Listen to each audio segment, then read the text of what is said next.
Agora, como é que foi essa transição, Thiagão, do mercado nacional para o mercado internacional, você como profissional? Como é que você se inseriu nisso? Como é que você viu, opa, caramba, meu patamar mudou? Cada país vai ter uma mentalidade. E assim, dentro dos países também vão ter mentalidades. Por exemplo, se nós pegarmos empresas grandes italianas, então vamos ter vou te dar dois exemplos de duas grandes italianas. Tem duas empresas que eu atendo que elas têm cultura completamente diferente. As duas são enormes, são italianas, fundadores italianos, terceira, quarta geração, foi os bisavós que fundaram e hoje já é a quarta geração, capitaneando a empresa. E assim, ela praticamente me compra um único bloco ou um único container com as chapas.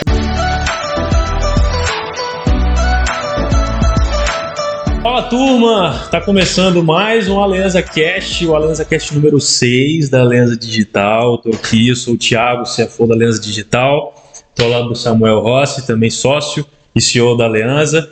Hoje nós estamos com um convidado mais do que ilustre, um amigo em particular, Thiago Lima, 31 anos, empresário, executivo de vendas, executivo internacional, um cara muito conhecido, vai falar muito sobre os negócios que envolvem empreendedorismo, envolvem negócios internacionais, que é exatamente o tema desse nosso podcast. Então tem muita coisa boa por aí. Muito. Se apresenta um pouquinho aí, fala do nosso convidado. Fala, turma, hoje nós vamos falar sobre assuntos que provavelmente vocês nunca ouviram. Quando vem um convidado assim diferente igual o Thiago, conheço o Thiago há muitos anos, eu gosto de deixar isso muito claro. Então fiquem bem atentos, porque vocês vão ouvir formatos de negociação, formatos de abordagem, um funil de vendas talvez que até o próprio Thiago, ao decorrer da carreira dele, criou para poder conseguir se destacar no mercado internacional. Então, você que está aí negociando já no Brasil, quer crescer, quer prosperar, quer ter uma visão de fora para dentro e não de dentro para fora, o Thiago vai ensinar vocês muito bem isso hoje. Mas eu quero que você se apresente, fale um pouquinho sobre você, sobre sua história, de forma rápida, né, o seu currículo aí. E aí depois nós vamos falar aqui, começar aqui com nossas perguntas. Fica à vontade. De forma rápida, 30 minutos de currículo. Primeiramente, boa tarde, boa noite, bom dia aí, independente do horário de quem estiver vendo isso. Agradecer. É uma honra estar compartilhando um pouco de conhecimento, de vivência, mas sempre vou buscar falar de forma mais simples, mais sucinta possível. Mas, enfim, criei uma carreira de estudo, digamos assim, me especializando em alguns idiomas. Isso me proporcionou portas internacionais. Uma delas foi um passo marcante, que foi fazer universidade na Itália, né? Fiz parte da minha graduação de engenharia elétrica na Itália. Isso me proporcionou algumas aberturas no mercado que eu atuo hoje. Então, acho que já abordei parte de engenharia, parte de idiomas, parte de internacional. Fiz alguns projetos no Brasil, muitos fracassos retumbantes, muitas tentativas, erros de novo, porrada na boca do estômago. Então, faz parte da jornada do intraempreendedor, do empreendedor, do empresário, enfim, da pessoa que se propõe a fazer algo diferente. Os fracassos, eles fazem parte. Então, acho que tem muitas lições, muitos aprendizados dentro desses fracassos, dentro dessas lições, mas também das partes que a gente conseguiu performar bem e ter êxito, né? Legal. Eu vou começar aqui já com uma pergunta, não quero entrar muito ainda no aspecto internacional. Eu até te fiz uma pergunta antes de a gente começar o nosso podcast, exatamente para ver se a sua resposta iria para o caminho que faria sentido para a audiência aqui no nosso podcast. Que existem duas realidades, não só no Brasil, mas no mundo, né? E a gente debate muito sobre isso em rodas de conversa, que é a realidade do cara que é herdeiro, do cara que vem de uma estrutura familiar muito bem desenvolvida financeiramente e a chance que esse cara ou que essa mulher, essa menina tem de conseguir se destacar profissionalmente na vida e conseguir alcançar os seus objetivos financeiros mais rápido é muito grande. E a gente tem uma outra realidade, né, daquelas pessoas que, na verdade, na maior parte do Brasil é essa realidade, da pessoa que é pobre, da pessoa que não tem acesso à informação, da pessoa que não tem acesso ao conhecimento, e essa pessoa talvez ela tenha o mesmo sonho que aquela pessoa que talvez tem condições culturalmente falando melhores, ela quer alcançar, mas a minha pergunta para você, mediante essa introdução o que o pobre ou o que a pessoa que não tem muita informação ela precisa de fazer para ela conseguir se antecipar ao sucesso? Porque eu vejo muitas pessoas humildemente sofrendo muito para poder conseguir alcançar, e às vezes até parece que ser próspero é um sonho muito distante para essas pessoas. Então, primeiramente, é possível conseguir talvez com 30, 35 anos, 32 anos, alcançar a prosperidade para alguém que teve tanta dificuldade de não ter informação? Você acha que é acessível? Tudo depende de vários fatores. Eu acho que nós, enquanto indivíduos, somos uma amostragem muito pequena daquilo que é possível ou não possível, mas, assim, frases que me marcam muito de leitura, de hábitos, uma delas é Benjamin Franklin, que, assim, fala que os investimentos que rendem os melhores juros são o conhecimento. Então, os investimentos que geram os melhores rendimentos são o conhecimento. Então, eu acredito que quem invista em algum nicho de conhecimento, eventualmente, mais cedo ou mais tarde, as circunstâncias, os mercados, vão proporcionar condições que essa pessoa ela consiga vencer, sobressair, performar e, enfim, ter ali algum êxito. Então, mas por que tem tanta gente inteligente que não é próspero? Não seria questão de... O conhecimento não seria inteligência. Importante ter essa separação. Conhecimento é diferente de inteligência. Por exemplo, se nós pegarmos um vendedor de picolé, ele pode não ser uma pessoa inteligente. Pode ser uma educação muito simples. Mas se ele desenvolve um conhecimento de como vender aquele picolé, ele tem uma ferramenta muito poderosa que o pode tornar rico sem ser inteligente, mas com conhecimento. E aí volta até a entrar no assunto que a gente falou em outro podcast, que é exatamente o que você acha que está querendo levar aqui, que existe uma grande diferença entre trabalhar duro e trabalhar inteligente, né? A gente, no podcast a gente falou muito desse assunto, né? Que tem muitas pessoas que até trabalham duro, mas por não terem um conhecimento, um domínio daquilo, né, acabam muitas vezes não tendo resultado e sendo bem-sucedidas. O mercado é até interessante para falar sobre isso, que eu acredito que o mercado hoje, mercado nacional, talvez até internacional, force você a ser de fato um cara que desprenda um pouco da inteligência, mas absorva muito conhecimento, né? Ele força você a ser assim, que você absorva muito conhecimento para então você poder executar ali, para você poder entrar até no mundo dos negócios, ou como empreendedor, ou até como funcionário, colaborador que seja. Na sua visão hoje, o cara que é muito conhecedor, o cara que tem conhecimento geral, técnico, específico, você hoje trabalha nessa área executiva de mármore, né? Então você acha que você vai ter domínio para falar sobre isso.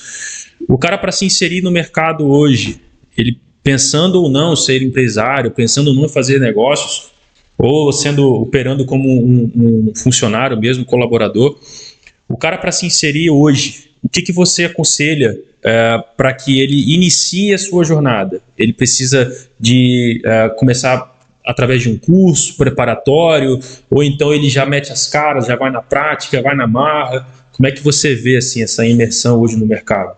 Cada ser humano tem uma realidade, cada circunstância levam a bifurcações diferentes para cada um em um determinado momento de vida de cada indivíduo.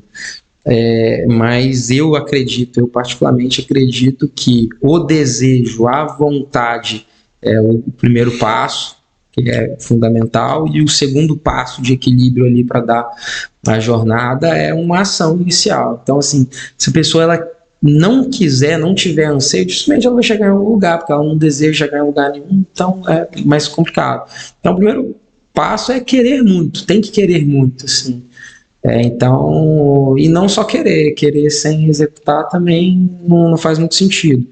Agora, óbvio que quando se quer muito e se executa muito, você vai ficar executando de forma irracional? Não, você precisa buscar algum conhecimento para executar algo que seja eficiente, né? Que tenha um nível de eficiência relativamente plausível para que o mercado te remunere por isso e te aceite naquele mercado por isso.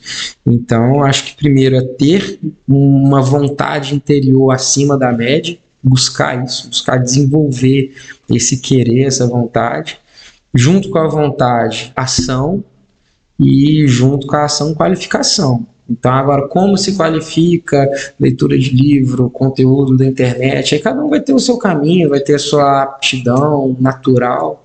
Então, acho que vai variar de ser humano para ser humano, de indivíduo para indivíduo. Perfeito. Queria te fazer uma pergunta. Pessoal, o Thiago acabou de chegar agora de uma viagem longa, a gente tem que frisar isso, ele tá viajante internacional. Ficou aí com 55 dias, né, agora viajando para vários países. Daqui a pouco nós vamos falar sobre isso. E ele frequentemente tem uma comunicação, não só aqui, obviamente, brasileira, mas uma comunicação fora. E a gente vai fazer muito esse paralelo hoje, né? Porque, por exemplo, aqui na Aliança Digital, frequentemente a gente cria várias ofertas, né? E a base da criação da oferta é entender sobre o público-alvo. Então, a gente vai para fora e a gente vê que a comunicação lá fora é diferente, a cultura é diferente, o que chama a atenção do público lá fora é diferente, obviamente, do público aqui dentro. Como você consegue se adaptar a duas realidades tão, imagino eu, distintas, né, de negociação, de ter uma oferta atrativa para o seu cliente, de modo que você não deixe as duas elas se confundirem e acabarem atrapalhando ali numa negociação importante? Não diria nem duas, Samuel, eu diria que são infinitas possibilidades de negociação, porque assim, primeiro nós vamos ter a diferença entre país e país, cultura e cultura, né? Cada país ele tem uma história, ele tem uma fundação, ele tem uma formação, e isso interfere diretamente na forma como que os indivíduos, empresários, empreendedores, executivos responsáveis por compra, por venda, eles vão sentar numa mesa de negociação, e interfere inclusive no desejo dele de sentar ou não numa mesa, porque, por exemplo, Emirados Árabes, Dubai, Abu Dhabi, Sharjah, que foram os 3 Emirados que eu fui, lá, ao contrário do que se pensa, não são os Emirates que controlam ali o mercado de mármore e granito, né? Ali são indianos que vieram antes ainda da era do petróleo, porque os Emirates, antes eles estavam subjugados por uma casta de indianos, que depois foi subjugado por outra casta de indianos, e depois que eles encontraram o petróleo, que eles conseguiram uma liberdade dessas castas de indianos e seguiram os caminhos de construção civil, enfim, de criarem as indústrias de base que se tem lá. Mas os executivos mesmo que lidam na parte do mármore são indianos de 2 castas diferentes. Que doideira. Então você negociar com uma casta e negociar com outra já é diferente. Já é completamente diferente. E eu vou ter o paralelo de negociar com um indiano de uma casta na Índia, um indiano de uma casta em Dubai e um indiano de uma segunda casta em Dubai. Então, eu vou ter que ter só pro indivíduo indiano, em posições diferentes, casta diferente, em lugares diferentes, uma miríade de possibilidades para poder fazer a abordagem. É isso que eu ia perguntar. Existe um modelo de abordagem padrão para isso? First Street Line. Cara, pelo amor de Deus. Não, a venda por si, né? Vamos conjecturar, vamos separar já lead frio, descarta, vamos tratar com lead quente. É uma empresa que eu já sei que ela consome, eu já sei quem é o executivo responsável pelas compras. Então, primeiro passo assim, que eu particularmente faço, depois que eu já fiz esse filtro, né, anterior, primeiro, se dentro do meu network, da minha rede de relacionamento, eu tenho alguém que possa me introduzir a esse agente principal, comprador, enfim, Porque se tiver alguém para te apresentar, tudo se torna mais fácil. Vamos pelo caminho mais difícil, não tem ninguém. Então é basicamente pegar o contato da empresa no Google e aí é criar o encantamento da secretária. Isso funciona mesmo. Então, só para me entender Assim, meu principal passo é encantar a secretária. Então eu vou trocar uma ideia sensacional com a secretária, eu vou vender a ideia, o projeto, o conceito, tudo. Você dá valor a ela como se você estivesse falando. Como se eu estivesse falando com o executivo da empresa. Por quê? Ela é a porta de entrada para o executivo, ela que vai filtrar se o executivo responsável pela compra vai ter tempo para mim ou não. Se ele vai ter interesse em me receber ou não. Conte uma situação diferente que você viveu relacionada com uma secretária, eu digo assim, de comunicação mesmo, que você viu que a sua comunicação, alguma palavra ou alguma coisa que você disse, tornou para ela a comunicação, opa, peraí, esse cara é diferente, a empresa dele é diferente. Tem algo, você usa algum meio, alguma coisa diferente para promover esse encantamento? Tonalidade de voz, entusiasmo ao fazer a abordagem, interesse nela, né, interesse, como é que está a rotina. Legal. Primeiro eu faço uma apresentação, tipo, poxa, nós somos, né, uma mineradora brasileira, nós temos interesse em criar um relacionamento com a sua empresa, mas antes de qualquer coisa, eu queria saber um pouquinho mais de vocês, como é que está a rotina aí no escritório hoje? Você já atendeu mais ou menos quantas pessoas? Eu deixo ela pensar, sentir a vontade em falar algo comum do cotidiano dela, para eu ter um tempo de qualidade na ligação, criar um rapport ali, para depois entrar nos outros méritos que seriam meus interesses. Agora, primeiro aprendizado que eu acho que vai mais impactar quem está ouvindo a gente. Muitas vezes a gente, numa comunicação assertiva, né, as pessoas elas acham que para ela conseguir impactar alguém, ela vai ter que criar algo muito diferente. E o que o Thiago está dizendo aqui basicamente é o seguinte: ele pegou algo que está dentro da rotina dela, ele não pegou algo extraordinário, ele pegou algo que está dentro da rotina dela e trouxe para a comunicação dele com a secretária, nesse caso, algo que está presente na rotina. Então, muitas vezes, numa abordagem, você está aí pensando em algo diferente, querer chamar a atenção do lead de alguma forma, criando uma estratégia mirabolante. Não, seja uma pessoa normal. Entenda quem é o seu público-alvo, que foi o que ele fez, ele entendeu o público-alvo, entendeu o que agrada o público-alvo, para a partir disso você conseguir fazer o que o Thiago vai falar daqui a pouco, que ele ganha muito dinheiro. Ganha muito dinheiro, fecha muito contrato, o bicho é fera. Na verdade, você usou de uma das ferramentas mais fortes em vendas, que é a empatia, né? Eu escuto isso com frequência, vejo muitos cases de sucesso dizendo sobre o poder da empatia e o quão isso é persuasivo em vendas. Então, eu acho que você utiliza disso muito bem, fora o seu dialeto, você é um cara muito letrado, você é um cara bonito. Muito culto, muito culto. Agora, como é que foi essa transição, Thiagão, do mercado nacional para o mercado internacional, você como profissional? Como é que você se inseriu nisso? Como é que você viu, opa, caramba, meu patamar mudou? Rapaz, então agora na verdade, tá diferente aqui. Na verdade, quando eu comecei no setor de mineração, de rocha ornamental, enfim, nessa parte executiva, eu já comecei de caráter internacional. Então, eu já cheguei como um agente para poder promover, para ser a porta da empresa para o mundo. Né? Então, eu não trilhei o caminho nacional. Sim. Então, digamos assim, que essa mudança se deu lá quando eu fui fazer faculdade. Foi quando eu ganhei a vivência, a multiculturalidade de estar com pessoas diversas, de origens diversas, com pensamentos diversos. Ali eu maturei como me conectar, como entender o outro a partir da cultura, do país, da realidade, da origem.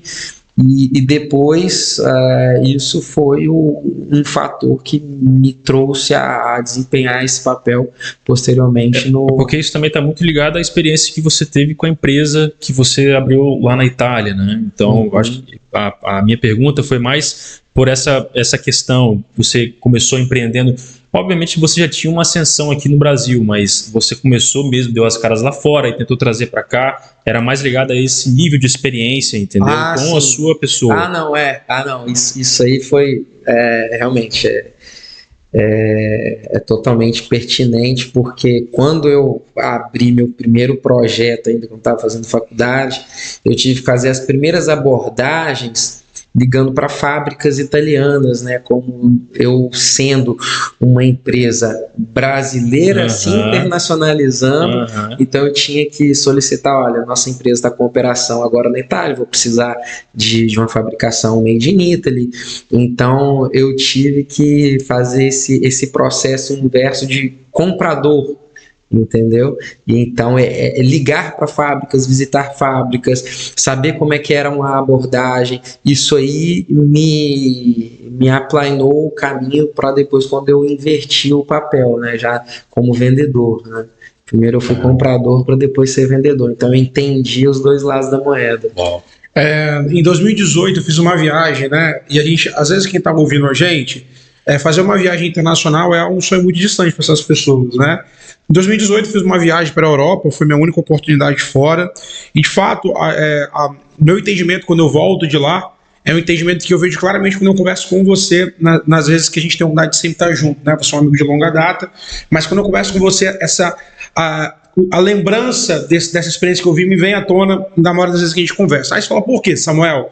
Porque a gente que mora aqui no Brasil, mesmo que o Brasil é muito grande, a gente tem uma mentalidade muito limitada em muitos aspectos. Porque a gente acha que o nosso mundo, principalmente na cidade, ele é a cidade que você mora, né? Aquela cultura, aquelas pessoas. E aí quando você vai para um lugar completamente diferente de você, onde as pessoas, elas, por exemplo, tem uma cena na Europa que não deveria ser estranha, né? Mas eu andando na rua, tem um sinal para bicicleta, e aí fechou o sinal para bicicleta, o cara parou no sinal. Aí, assim, parece que é brincadeira, mas eu brasileiro, eu e um amigo ficamos olhando para aquela cena impressionados. Isso não tem condição. Isso no Brasil nunca aconteceria.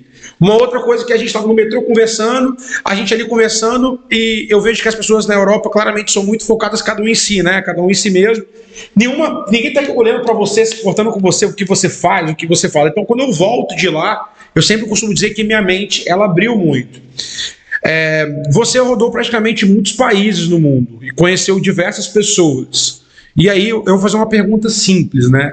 Qual é a grande diferença do brasileiro para as pessoas? Eu sei que, como você mencionou, Samuel, vai variar do país, cada país tem uma cultura, cada pessoa é diferente, mas olhando de uma forma macro, tá? Acho que tem comportamento. O que você mais nota de diferente aqui e lá? Que você já fala assim, mano, isso aqui é muito diferente, isso aqui é bizarro de diferente. Um amigo meu nosso acabou de voltar da Europa, falou, cara, quando eu cheguei no Brasil eu tomei um susto, porque o país é muito sujo, por exemplo, né, um país muito sujo e tal. Então, qual é a principal diferença que você nota entre países da Europa, países ocidentais e Brasil? Vamos lá, primeiro o fator de infraestrutura arquitetônico talvez seja o que mais chama a atenção, porque é o visual, é de imediato. Então, assim, a gente pega Emirados Árabes, Oriente Médio, a gente vai ver, enfim, uma intervenção arquitetônica completamente super construções, né? Você vai ter algo muito diverso, mas assim, também isso muda do interior de Minas para São Paulo, enfim, então são intervenções que você muda do interior, da roça para a capital, então, mas assim, isso é natural. É mais a parte comportamental do ser humano mesmo. Eu digo a pessoa. Ou você já, para você já é comum? Não, é igual eu vou te falar, igual você estava falando assim, poxa, quando eu voltei, eu tive uma percepção. Assim, eu acho que quando a gente vai para grandes centros, para capitais, Londres, Milão, Madrid, enfim, é muito difícil ter uma amostragem de fato do que é a sociedade local, porque ali já ficou algo muito cosmopolita, já tem uma mentalidade muito padronizada, capitalista também, digamos assim, de uma vida acelerada. Então acaba que, por mais que você rode o mundo, existe um padrão comportamental ali. O italiano, ele para de meio-dia às 2, não trabalha. O espanhol já vai almoçar 3 horas da tarde trabalhando. O londrino não para, só come um lanche ali rapidinho. Vão ter algumas mudanças mais pequenas, assim, mudanças menores, porém padronizados. Agora, quando nós falamos a questão do interior, a gente já fala, anda 1 hora para fora de Estocolmo, anda 1 hora para fora de Dubai. Sai fora dos grandes centros. Anda 1 hora para fora de Madrid, assim, você sai.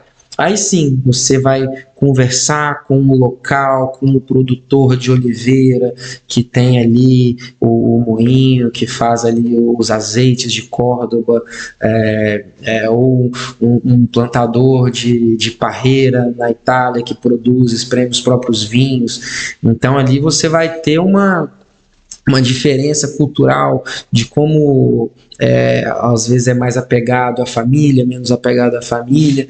Então eu acho que nesse aspecto a gente consegue ver como que a construção da sociedade ele muda o comportamento, assim. Mas a questão dos grandes centros, sempre quando a gente for para um grande centro, a gente vai ver uma realidade, a gente volta para a nossa diferente. Sim. Entendeu? Pessoal, foi o seguinte, ele já viajou para 60 países, né? Aí ele vem para cá, para ele não sabe mais o que é diferente, o que é normal. É tudo bem igual, assim. Não muda muita coisa, rapaz. A realidade é diferente. Quanto à mentalidade, cara, business. Qual que é a grande diferença daqui para fora? Tá, cada país vai ter uma mentalidade. E assim, dentro dos países também vão ter mentalidades. Por exemplo, se nós pegarmos empresas grandes italianas. Então, vou te dar dois exemplos de 2 grandes italianas. Tem 2 empresas que eu atendo que elas têm cultura completamente diferente. Completamente diferente. As 2 são enormes, são italianas, fundadores italianos, 3ª, 4ª geração, foram os bisavós que fundaram, e hoje já é 4ª geração, enfim, capitaneando a empresa. E assim, ela praticamente me compra um único bloco ou um único container com as chapas mais caras possíveis, e eles vão trabalhar aquilo e vender para um artista, para alguma celebridade do convívio deles, assim, de um valor estratosférico.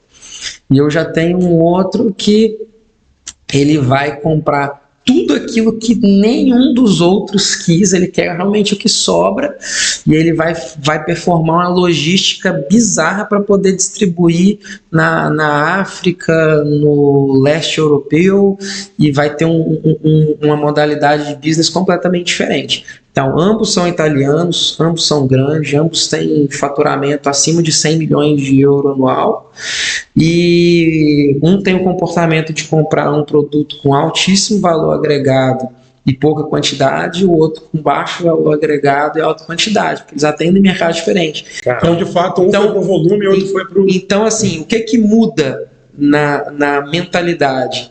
Ele interpretar quem é o público-alvo dele. Então, quando esse cara ele enxerga que ele vai vender para esportistas de alta performance, celebridades, grandes empresários, ele vai para a negociação comigo muito mais disposto a pagar um high price ali sem se dar conta do que de fato está acontecendo, porque ele sabe que ele vai poder colocar um overprice absurdo. E os dois, querendo ou não, disputam o mercado. Eles não disputam o mercado, eles disputam em tese faturamento. De faturamento, perdão. Em questão de ranking de faturamento. Isso, agora, um não agride o mercado do outro. Cara, porque a quantidade de cidades na Angola, na República Dominicana, enfim, no lugar que esse daqui está atendendo, esse daqui não está atendendo. E aí eu vou ter um terceiro italiano que ele não está nem vendendo para os países do leste europeu que esse daqui que faz volume está vendendo, e nem para celebridades que esse aqui está vendendo. Ele está simplesmente pegando um mercado europeu que tem capacidade de comprar um ticket médio por metro quadrado de material, que é extremamente razoável, mas não é o que um artista pode pagar. Então, o que vira a chave do negócio mesmo é a identificação do público-alvo. Do público-alvo, vamos só ponderar aqui. Isso aqui em relação aos italianos. Eu estou dando um overview para quem está assistindo aí poder explanar um pouquinho essa cara. Agora, deixa eu te falar só mais uma coisa, interrompendo. Nós vamos ter também a questão, 3 indianos diferentes que vão estar dentro da Índia atendendo 3 segmentos também de de público. Só que aí já muda a jogada. Porque o indiano, independente se ele vai vender muito caro ou muito barato, ele vai barganhar comigo até o osso. Entendeu? Então, assim, ele vai chorar no preço. E o italiano que vai vender no volume, ele não vai me chorar o tanto que o indiano que vai vender pro high tickets dele na Índia vai me chorar, entendeu? Não, então literalmente não é só o público-alvo, cliente final. O público-alvo é o comprador também, né? Como é que é o comprador? Exatamente. Mas assim, como que enxergar o público-alvo e o filtro do comprador influencia direto na negociação. Então são vários fatores, eu estou dando 2 fatores, público-alvo mais a essência do comprador. Muito bom. Entendeu? E aí vai variar também de família, de cultura, porque aí um mesmo italiano que cresceu na mesma realidade, mas talvez uma família com a cultura diferente, isso da cultura fez com que derivasse a cultura empresarial e que um seguisse para quantidade, o outro para alto ticket. Cara, vou te confessar que a gente já fez aqui muitos podcasts, esse compreendimento é de muito valor. Porque, por exemplo, às vezes tem uma empresa lá, um empresário, microempresário, médio empresário, propriamente no Brasil, que está lá sofrendo para conseguir ter um faturamento, e ele talvez está sofrendo para conseguir ter um faturamento porque ele está oferecendo um produto dele para o público errado. Exatamente. E às vezes a oferta pode ser a oferta mais magnífica do planeta. Se o público que ele está ofertando o produto dele não abraçar a oferta, não fizer sentido, a oferta não fizer sentido para eles não vão comprar e ele não vai conseguir ter um faturamento expressivo. Vou te dar um exemplo. Além desse fator, vão existir fatores culturais que interferem diretamente na percepção do que é belo para a cultura. O que um chinês interpreta por belo, que um americano interpreta por belo, que um europeu ele interpreta por belo.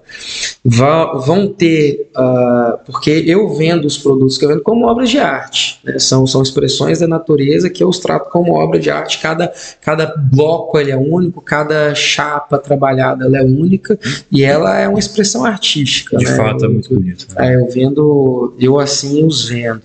E aquilo que é belo para o mercado chinês, muitas vezes não é para o mercado americano e é completamente diverso para o mercado europeu. Então, por exemplo, há materiais que isso aqui é factível, é real e é um baita aprendizado que eu levei tempo para entender e interpretar. Por exemplo, há materiais que o mercado chinês ele vai conseguir me pagar muito bem, mas eu vou conseguir vender, por exemplo, 30 blocos para o mercado chinês e vai me pagar muito bem naquele material. Isso é um fato. Só que se eu pegar e vender esse mesmo material, essa mesma chapa, esse mesmo produto, mesma coisa, e ofertar no mercado americano, se eu ofertar 35 no mercado chinês não vai, porque eu já atingi o meu ponto de equilíbrio ali, preço e quantidade. Se eu ofertar mais, eu vou perder no preço. Olha só um minutinho, 35? Não, eu estou falando uma quantidade hipotética. Okay. Unidades. Okay. 35 unidades. Eu consigo vender 30 unidades. Se eu vender 35 unidades, o mercado já fica inflacionado e eu perco o poder de precificação do meu material. Tenho que vendê-lo mais barato. Então, para não perder o preço, eu vendo 30 unidades de um determinado produto num preço, vamos colocar um preço hipotético de 200. Então, mas eu tenho uma produção que eu controlo ela e eu posso aumentar ou não, mas vamos supor que, para mim é conveniente produzir 50 unidades. Então, eu já vendi 30 unidades na China. Se eu pegar o meu excedente de 20 e forçar no mercado chinês, eu perco price. Então, não é conveniente para mim. Então, eu vou vender em outro mercado e eu vendo a unidade desse produto por 200 dinheiros. Vamos assim dizer. Então, se eu pego esse mesmo produto e oferto no mercado americano por 200 dinheiros, esse produto que eu estou falando é um material nosso que tem detalhes em laranja, translúcido, é algo extremamente único para o mercado asiático. O mercado americano não me paga 50 dinheiros nele. Não me paga, porque para eles o conceito de belo para aquilo não se aplica.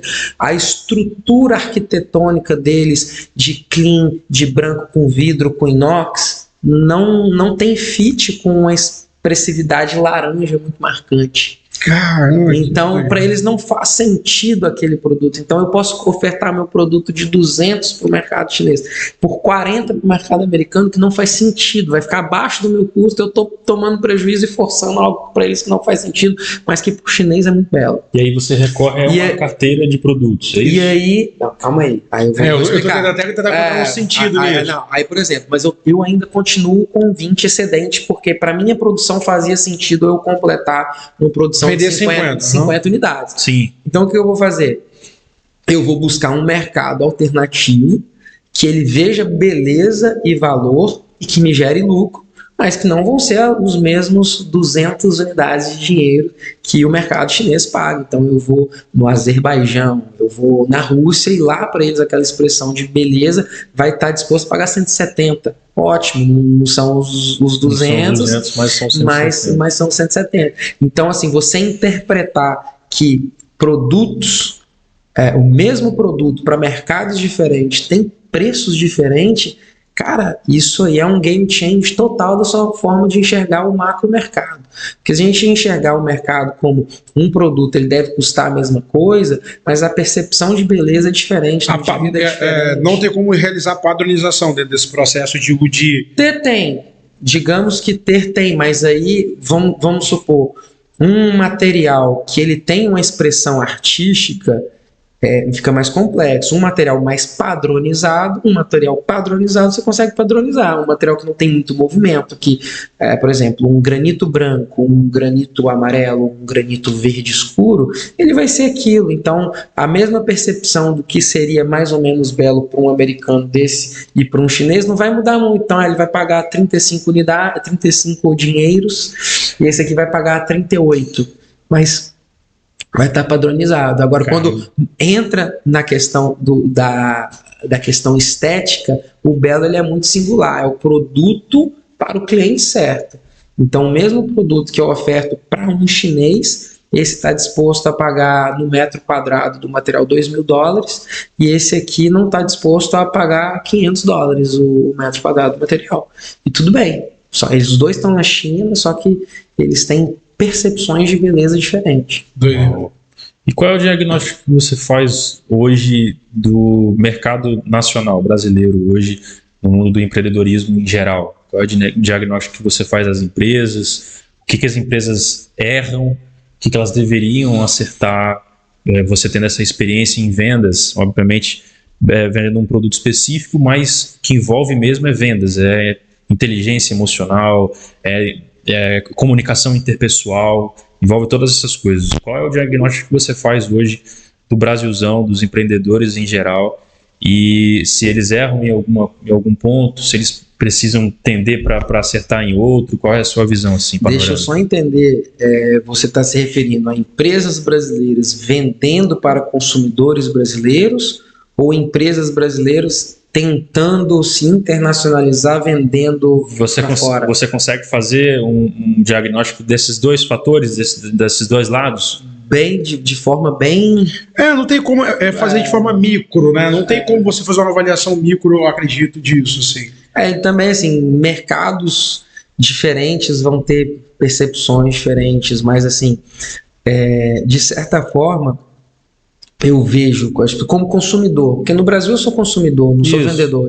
Então, como consumidor no Brasil, eu me deparo com forçações de barra, eu me deparo com produtos que eu desejaria ter acesso à informação 5 anos atrás, fui ter só agora que esse produto existe. Então, assim, de certa forma, o mercado brasileiro ele é extremamente carente de profissionais competentes que conseguem interpretar o produto que se vende e alcançar o público-alvo, comunicar isso. Você é da tese que concorda que nós somos atrasados? Não, de forma alguma. O Brasil é extremamente maduro, talvez top 1 ou top 2 no mundo de marketing digital, de maturidade de compra, de e-commerce. O Brasil é extremamente avançado nesse quesito. O brasileiro ele é extremamente inventivo, ele sabe lidar com a diversidade como nenhuma outra cultura.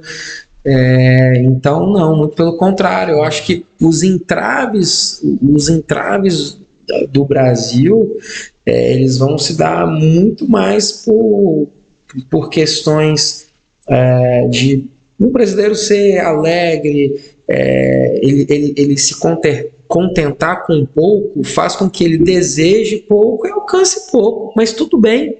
Tipo assim, problema nenhum nisso, entendeu? Às vezes a gente se enviesa por uma mentalidade muito capitalista, que só é feliz quem é muito próspero, e a gente deixa para poder alcançar a fictícia ou utópica felicidade num futuro que não chega nunca. Porque a gente vê muito hoje, eu defendo muito a ideia do Flávio Augusto, que é um grande mentor, foi seu grande mentor lá no começo, e até hoje inspira muito, principalmente a gente aqui acompanha muito ele, que é uma carência que o Brasil hoje sofre, que é a questão da estabilidade. As pessoas elas acreditam muita esperança em serem estáveis, né? E ele bate de frente com a estabilidade. A estabilidade não existe. Então você precisa estar ativamente numa zona, fora dessa zona de conforto, fora dessa manada que envolve o sistema que atua no país e que vai fazer com que você de fato destoie dessas pessoas e que você entenda de uma vez por todas, ele fala muito isso nos podcasts, que você entenda de uma vez por todas que você não nasceu para ser estável, você nasceu para produzir. Uma árvore, ela é plantada, ela é cultivada, ela cresce, ela dá fruto e uma hora precisa de alguém lá para reforçar isso nela. Então ele fala muito isso sobre a estabilidade, a natureza não é estável, então por que nós seríamos estáveis? Eu acho isso assim, muito interessante, e a sua história tem muito a ver com isso, né, Tiagão? Você foi um cara que você se desprendeu total da estabilidade. Eu queria até que você contasse um pouco das suas experiências relacionadas a empreendedorismo, que fugiram de fato dessa zona de conforto hoje que muita gente vive, muita gente está dentro dela, e que fizeram com que a sua mentalidade mudasse de fato para negócios, para business. Queria que você contasse um pouco das suas experiências aqui no Brasil, lá fora também. Cara, infelizmente eu fui sempre um cara muito all-in, velho. Eu sempre apostei muitas fichas. Mas talvez felizmente, né, Tiagão? Porque sim, vem um aprendizado, vem várias coisas, mas assim, me lembro, por exemplo, de quando eu ainda fazia estágio na faculdade, antes de ir, tipo assim, eu peguei a grana do estágio todinha que eu tinha juntado e tipo, fui pro centro de línguas da UFES e, cara, peguei e me matriculei em inglês, francês e italiano. Tipo assim, peguei o dinheiro todo que eu tinha juntado e, cara, all-in isso daqui.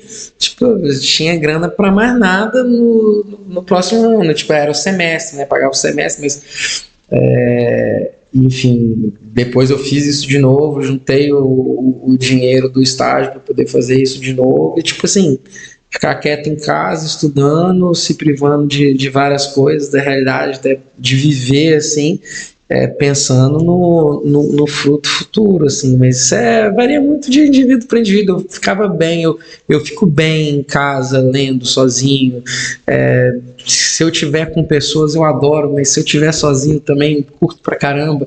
Então isso varia muito de indivíduo para indivíduo, mas assim, eu sempre fui um cara que se eu enxerguei algo que era plausível, que estivesse ao meu alcance, eu sempre apostei todas as fichas, entendeu? Seja um conhecimento, ou seja um projeto, eu sempre me lancei e me quebrei. Você se arriscou muito, né? Sempre me arrisquei muito e saí muitas vezes machucado. A maioria delas. Porque é bom a gente até pontuar esse machucado. Assim, isso para tudo na vida. Isso para tudo na vida, para relacionamento, para negócios, para família. Tem gente que acha que tudo é flores, né? E não é mesmo. Então, assim, muitos tombos, muito queixo, cotovelo, joelho ralado, mas faz parte do processo, e a gente vai achando o nosso próprio ponto de equilíbrio, onde eu começo a estar no limite do meu risco, que eu não vou me quebrar completamente, porque depois que se quebra completamente, é difícil você se reestruturar, o seu emocional vai se abalando. Então, você foi até que você se quebrou muito, opa, agora eu já não vou mais até esse tanto aqui de risco, senão você vai sempre postergando, vivendo futuro, e o hoje vai ficando para trás, né? Então, perfeito. Parabéns, mano, pela...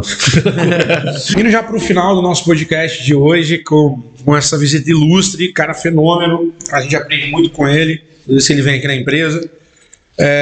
Eu queria te fazer uma pergunta, tem pessoas que ainda insistem, eu sempre falo que não basta hoje só se adaptar, tem que se adaptar rápido, tudo acontece muito rápido, né?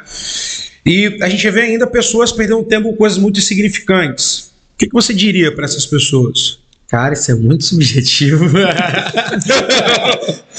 Mas vamos lá. Mercados, culturas e culturas. O princípio é fail fast. Tem que treinar rápido, executar rápido e falhar rápido. Cara, se eu tenho, por exemplo, na pedra, eu tenho uma abordagem para um determinado material, para um determinado cliente, para um determinado continente ou país.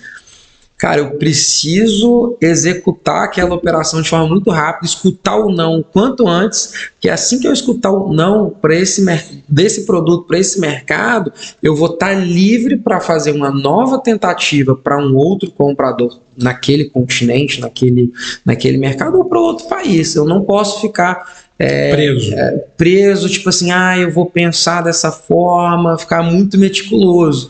Não, eu vou colocar um pricing aqui, eu acho que essa obra de arte, essa pedra vale isso, eu vou com esse pitch para esse mercado e vamos lá, fail fast. Ou faça o sucesso de forma mais rápida ainda, mas basicamente ter a dinâmica do mercado na sua mão e não na mão do mercado.